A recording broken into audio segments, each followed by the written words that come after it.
Welcome to Lost Without Japan, a travel podcast about the life-changing experiences of exploring Japan and those moments we would be lost without. For your listening pleasure, allow me to introduce your very own Kanko Guido, Michael.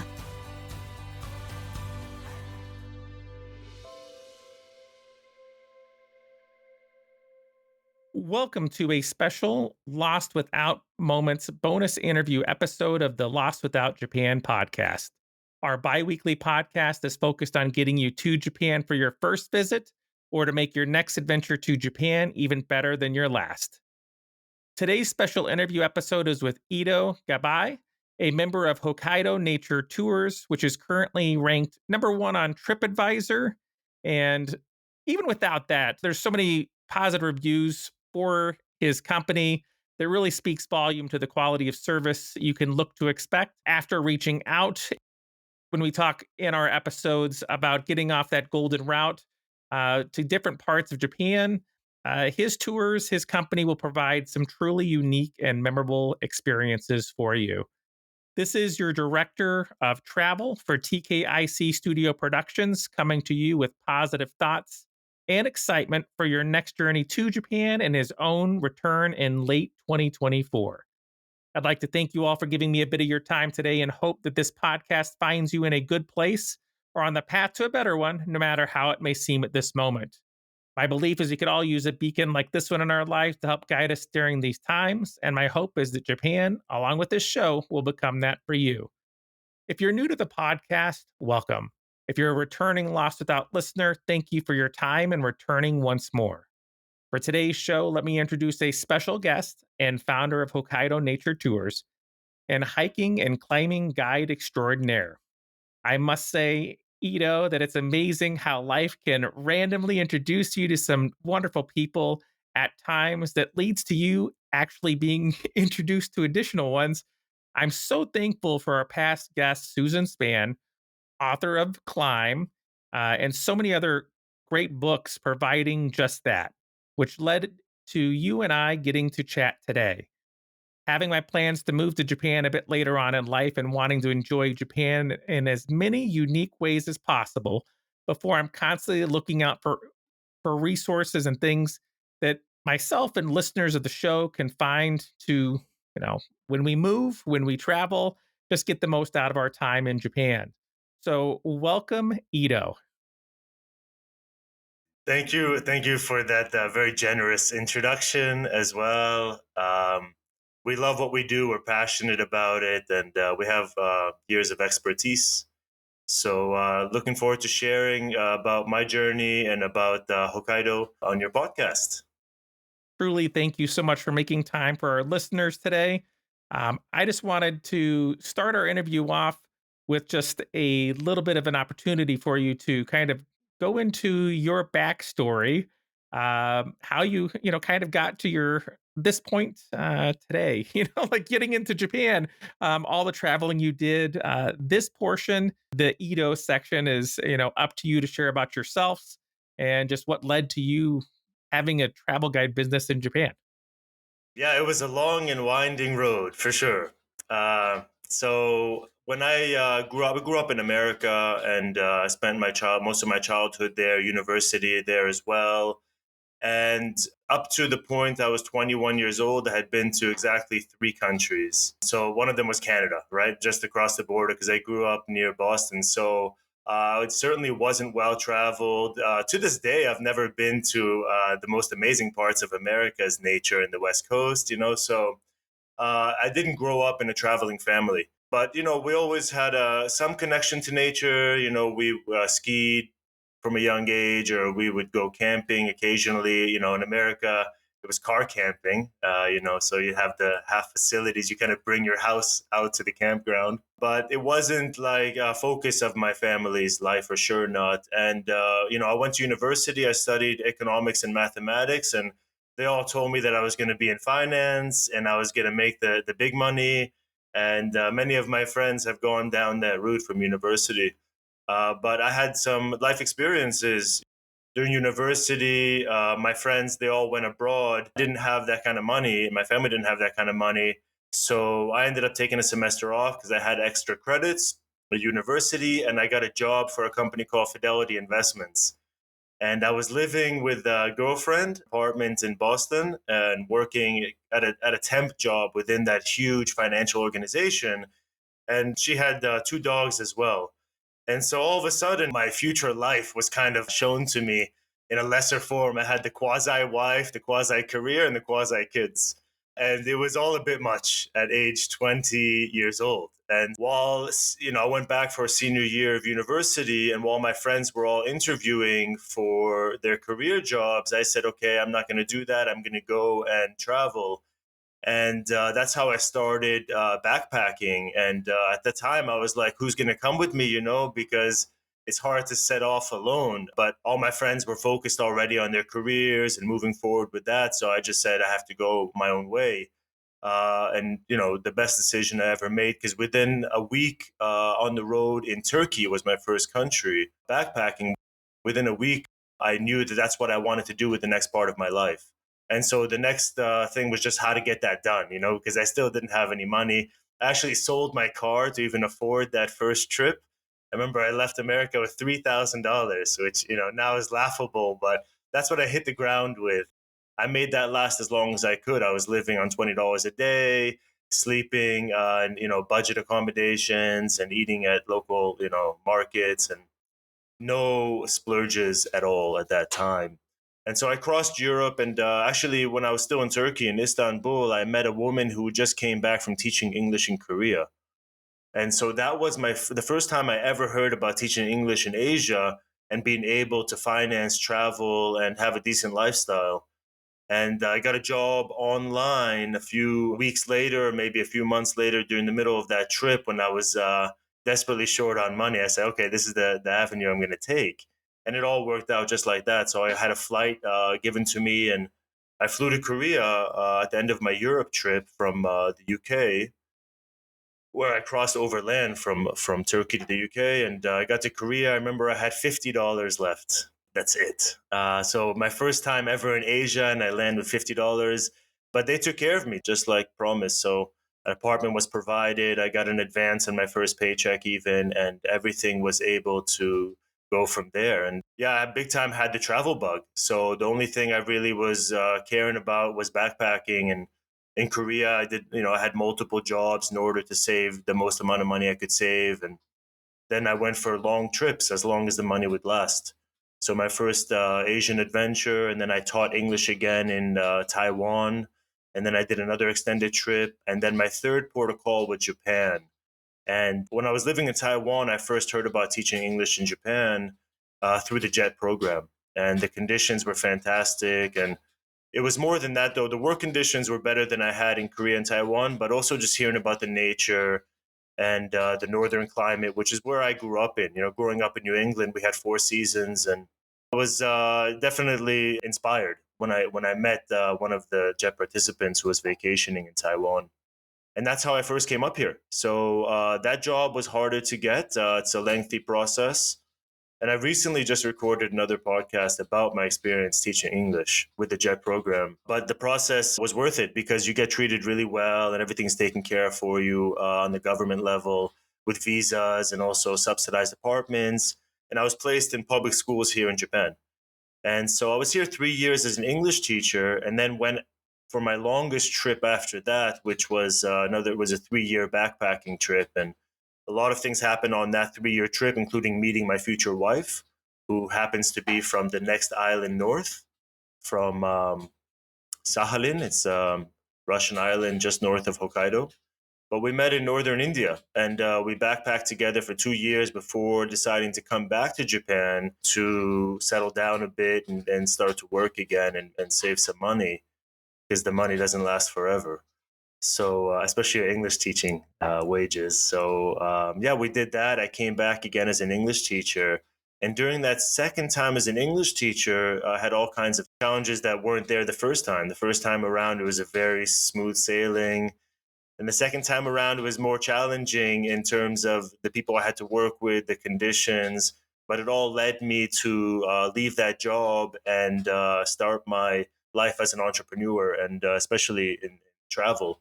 So actually, I wasn't sure when I started the company exactly the direction it would take, but it ended up making a lot of sense to do private tours because that's the way I love to travel, which is on my own independently. And so, yeah, at that time, I wasn't sure, exactly what direction the tour company would take, but it ended up being for private tours. And what we're offering is basically that experience, but fully customized and with a guide. But all of our tours are private, and it allows us to create itineraries that are based on our guest preferences and so many amazing experiences, as opposed to some cookie cutter set program, which we also have those as day trips, 2 day tours, for the main highlights, because there's lots of people who want to do that. But for longer tours, we have a lot of customization, which can be everything from different activities, workshops, wildlife spotting, or hiking, snowshoeing, dog sledding. There's no bounds to it except for what you can't find in Hokkaido. So anything in Hokkaido we can pretty much include. I never considered my backpacking trips to be vacation, because actually there's so much that went into it, and I would finish those trips totally exhausted and needing a place to recharge, because those trips were not were exploration of the world, but also exploration of myself. And so having so many new experiences and being exposed to so much, in a very kind of vulnerable way, right? As a young man all alone in the far corners of the world, basically throw oneself out to the wind and ride it.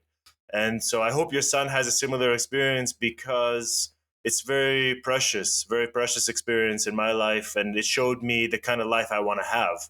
I'm sure I never would have gotten to the point where I'm at now, in terms of my fulfillment in life and being able to dictate my own terms, if it wasn't for those trips. So I hope the same for him, and I hope the same for my son when he gets older. I think going directly into a career job or work, it sacrifices that really special time in life as a young adult, which is of self discovery.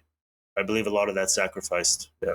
Yeah, you have the rest of your life to adult, and I told him after this trip he's going to come out of it, a different person. It just is. That's a lot of time by yourself. That's a lot of time exploring. Just a lot of time doing something that you've not done before.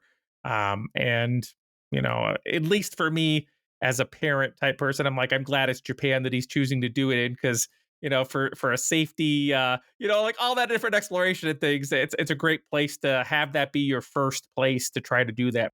Was it that exploration of all your different places you're going to that led you to hiking as something that you enjoyed?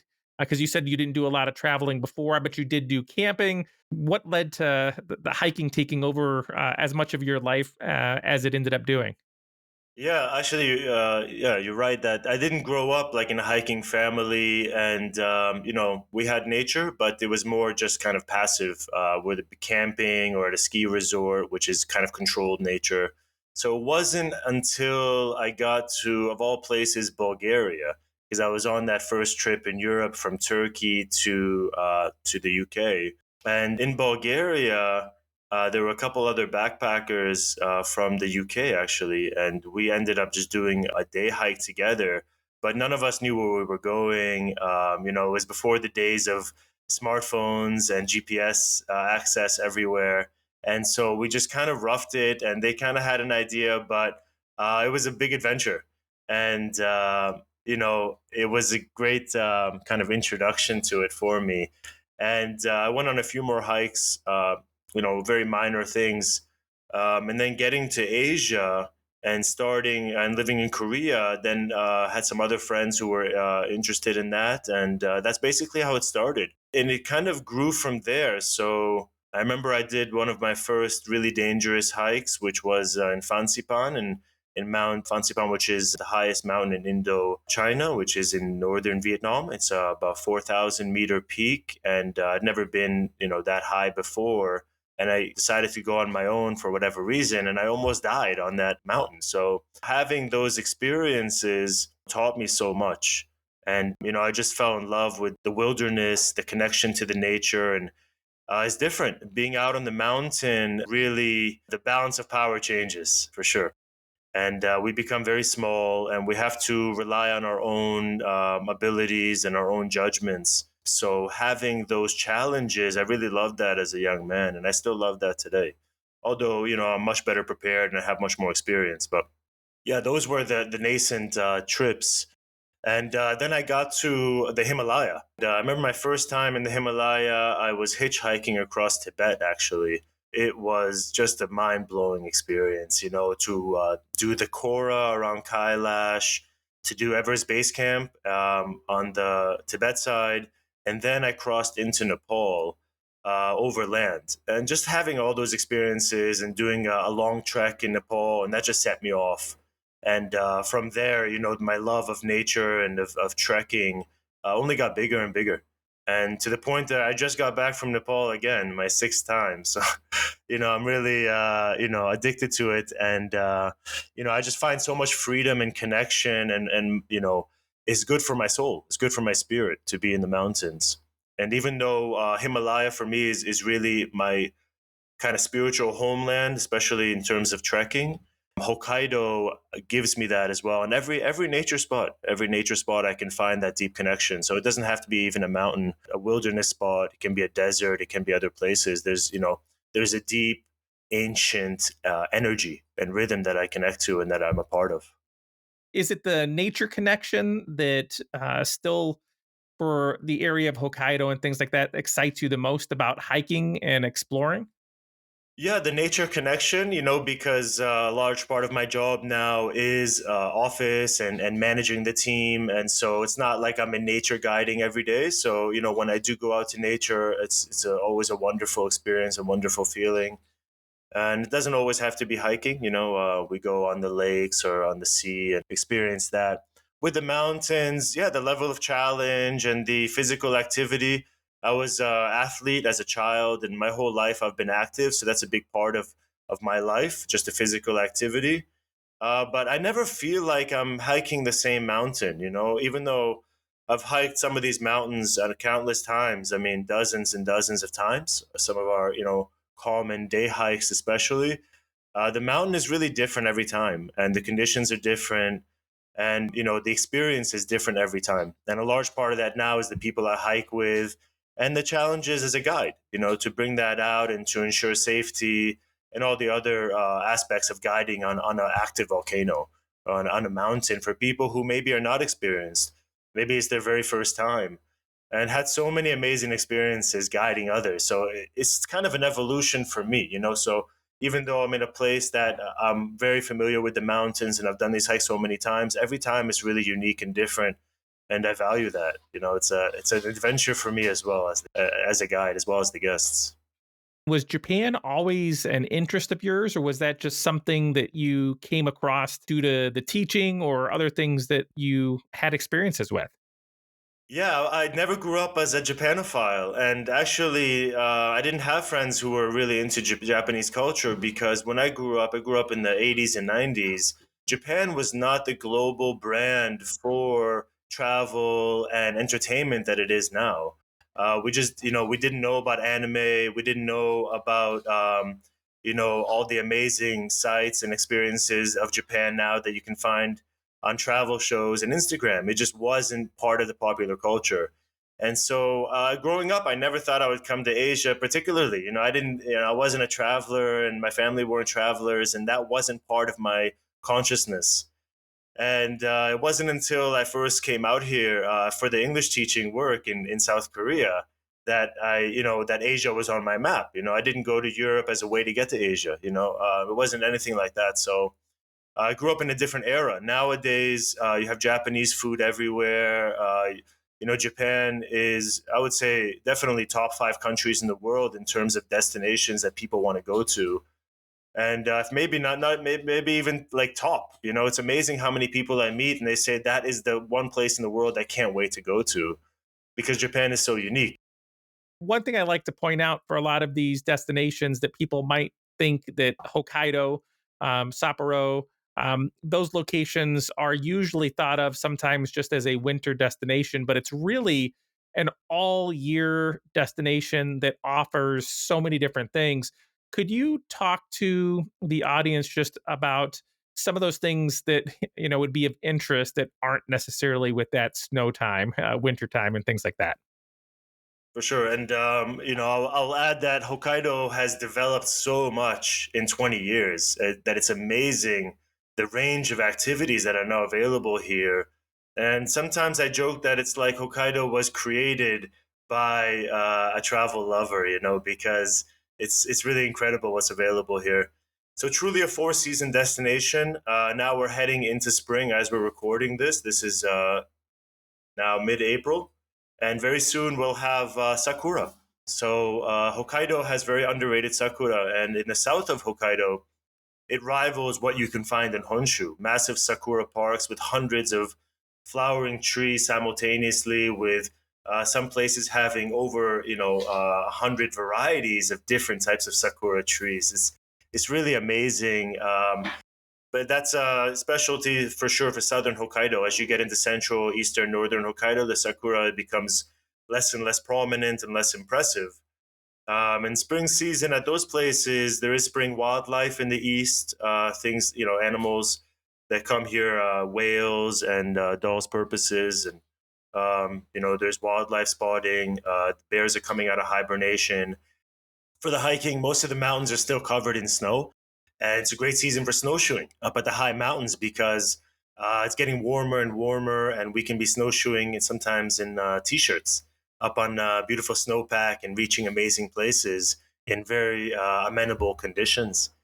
As we get into summer, then some of the top sightseeing is the flower fields are super famous now. The lavender fields, sunflower fields, all varieties. Of course, the hiking reaches its peak in the summer. There's amazing hiking trails here, colored lakes, active volcanoes, highland lakes, marshes, plateaus, waterfalls, wild hot springs. I mean, that's all part and parcel of hiking here. There's a hut network, overnight trekking, day hikes, everything.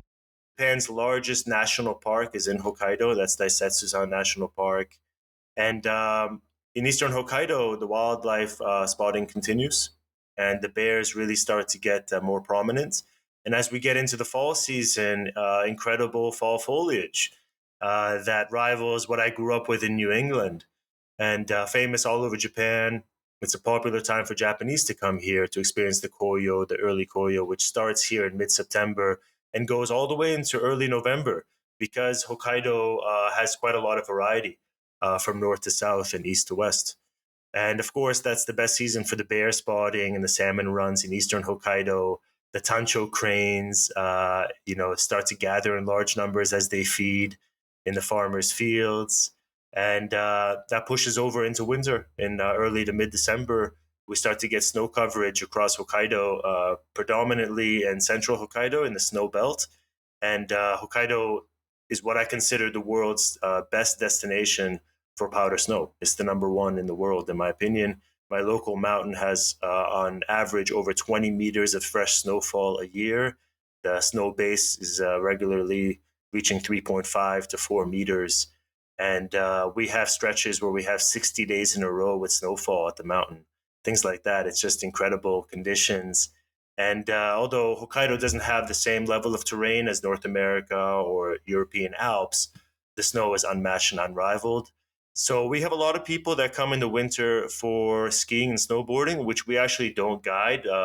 We believe that should be done by specialist companies because it's a very high risk activity. But many of our guests will combine that with a tour with us. And so they'll go for, a week of skiing, snowboarding in the powder, and then a week on the road with us, for example. And then we have the winter wildlife in the east, snowshoeing all over and at all different levels and ranges. So we have snowshoeing that's even suitable for children, or, summit routes to take people up to safe summits. Of course, we're a safety first company, so we don't go on avalanche terrain, and we don't take risks in that way. And lots of other activities. So, of course, there's, lots of activity operators that we have are partnered with, including dog sledding, snowmobiling, snow play, hot air ballooning. And across the year, we do, things like electric e-bike tours and electric bikes, all kinds of cruises and, canoeing, kayaking, basically any activity that you can find in Hokkaido. And those are just the outdoor activities. Indoor activities include all kinds of food DIYs, from sushi making DIY to farm cooking, ice cream making for Hokkaido's famous dairy industry. We go to dairy farms and milk cows. We do lots of cultural DIYs like samurai experience with katana swords and meditation, or things more suitable for children like theme parks or ninja activities, tea ceremony, whatever you can imagine Japan has in terms of culture and food and craft activities. Hokkaido probably has something that we can include in the itinerary. And also culturally, Hokkaido has the Ainu indigenous people, and that's being promoted by the government. And there's a lot of activities and cool experiences to be had, learning and experiencing Ainu culture as well. Starting a business in Japan, what led you to making it Japan itself? Was that experience in Hokkaido the catalyst for it? Well, what do they say? Necessity is the mother of invention, something like that. So I was kind of forced into it because I'd reached the end of the road with my English teaching. As far as English teaching is a great way to be established here and to earn money and to be able to work and travel.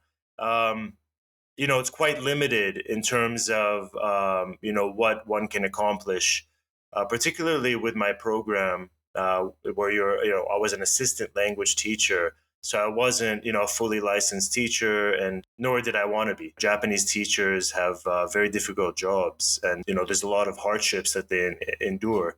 But it's a great way. But I reached the end of that road for myself, and so I was pushed into following my passion because I didn't want to leave Japan, really love it here, and didn't want to keep teaching English.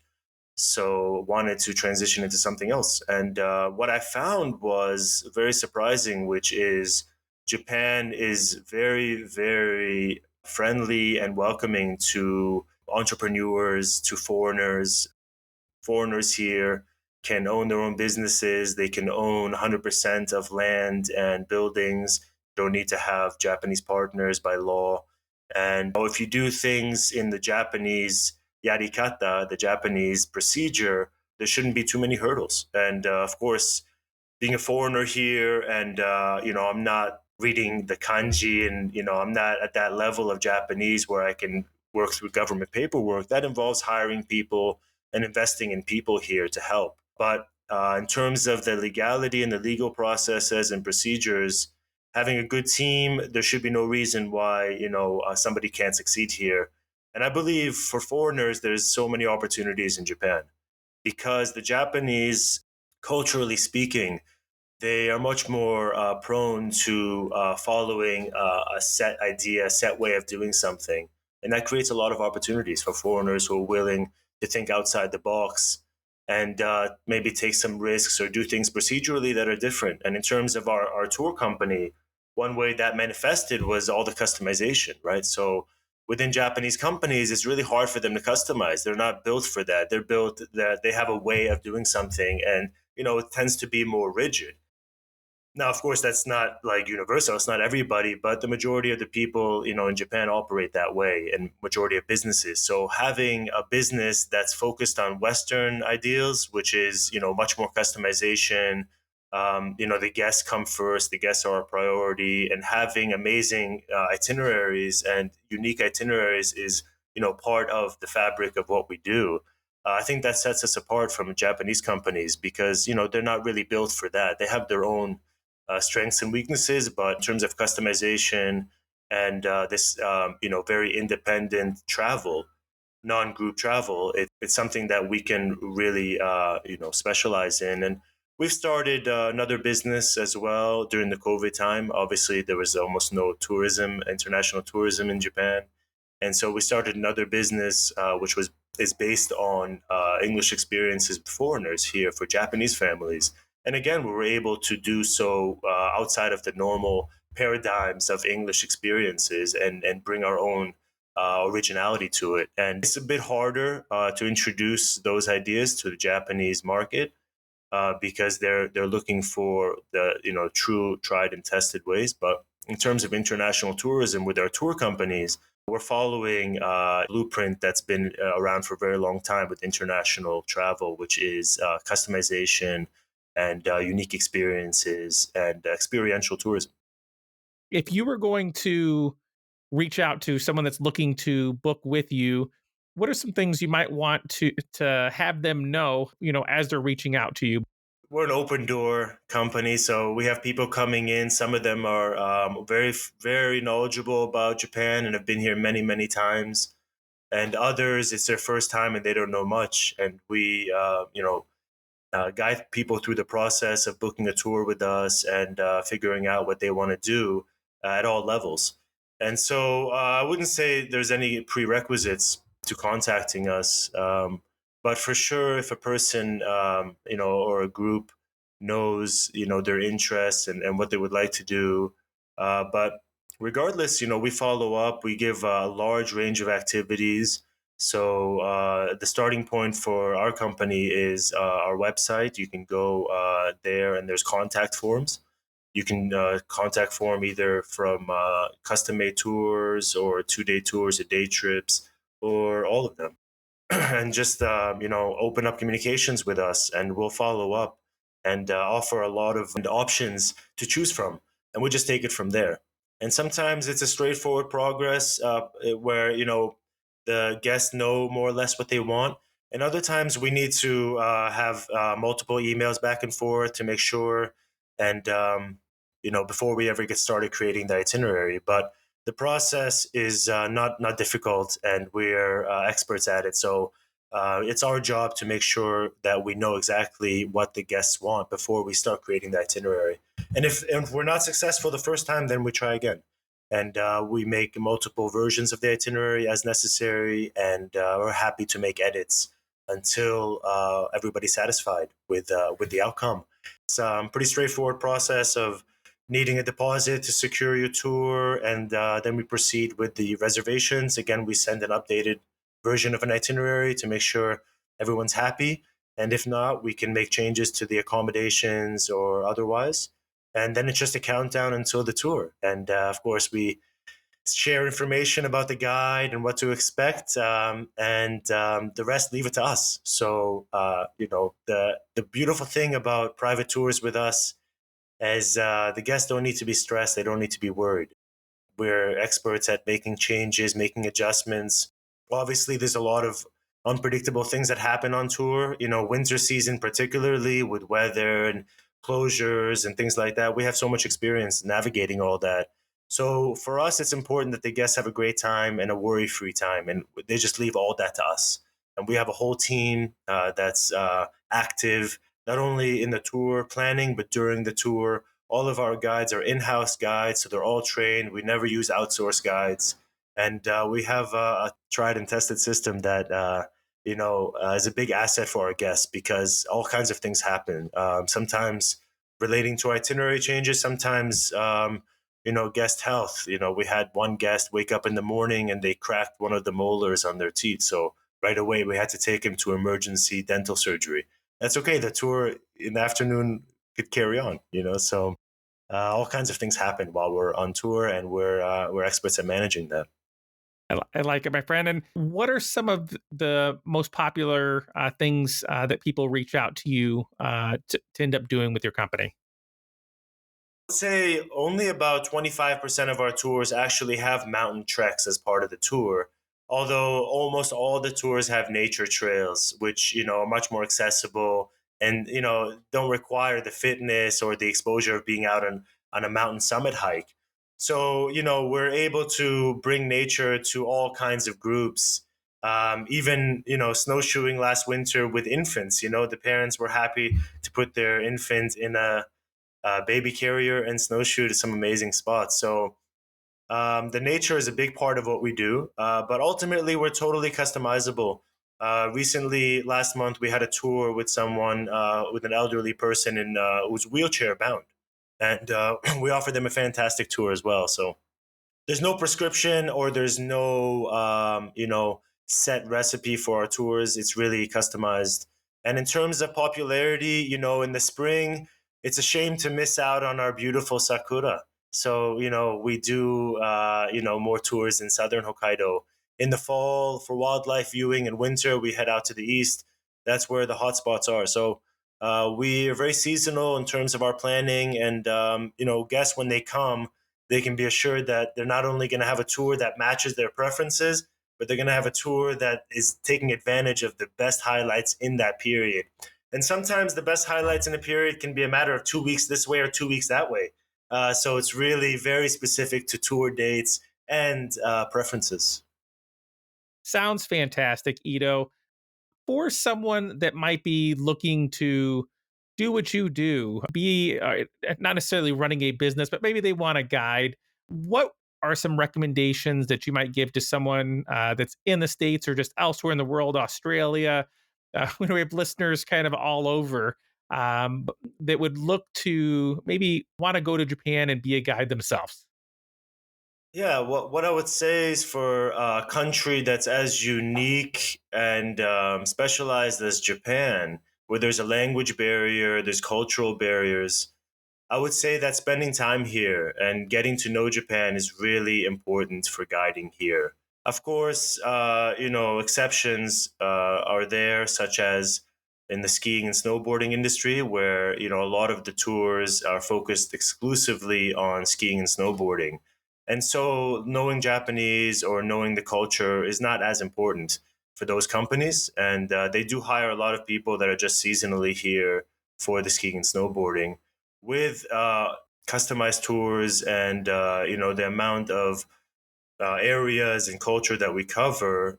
Knowing about Japanese culture, having an intimate knowledge of Hokkaido in our case or anywhere in Japan, and speaking the language is really important.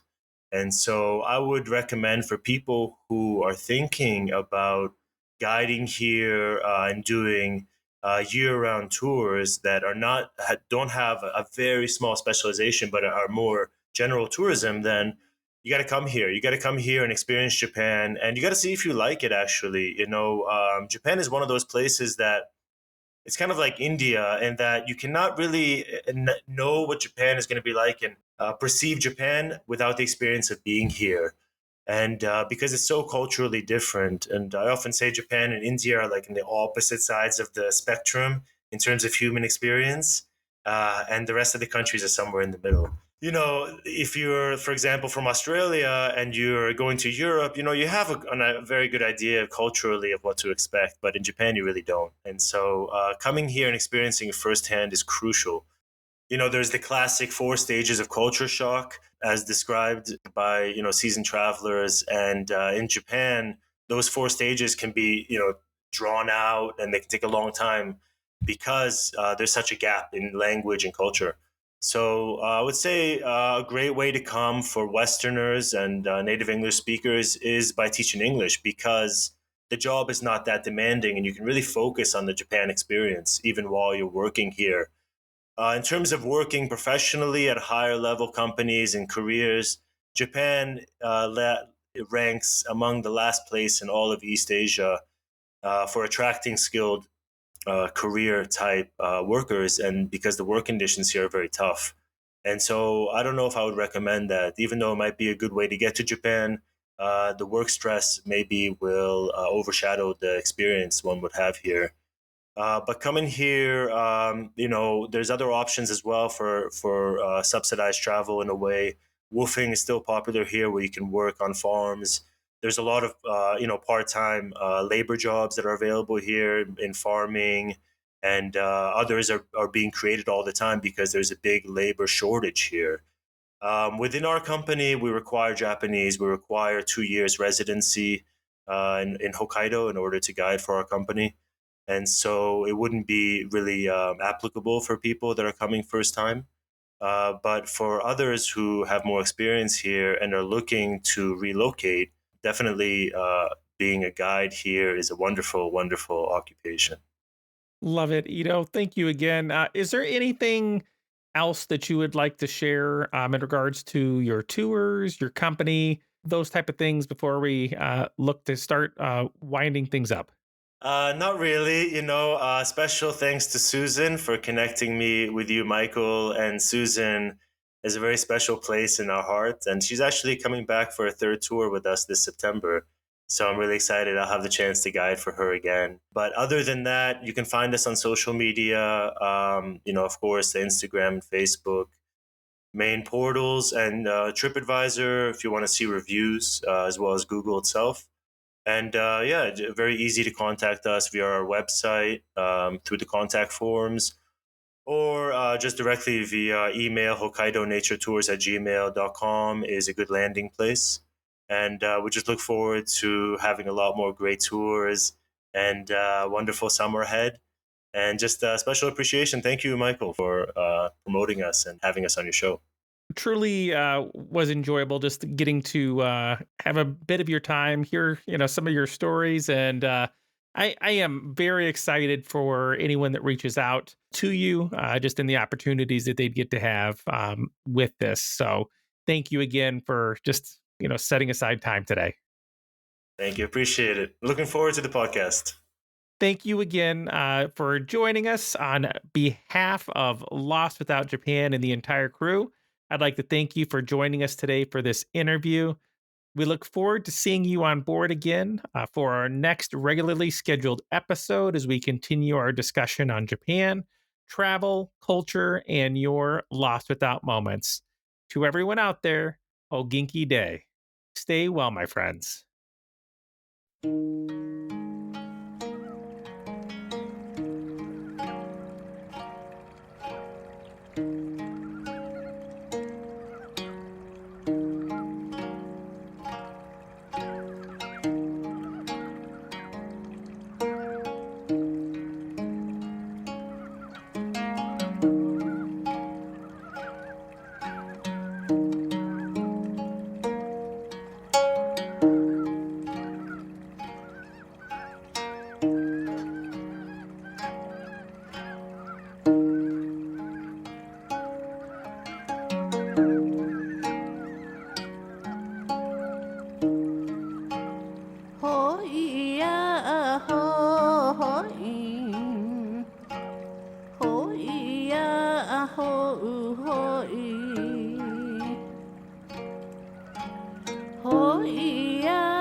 Yeah.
Kane be kambe, porono ikna kona.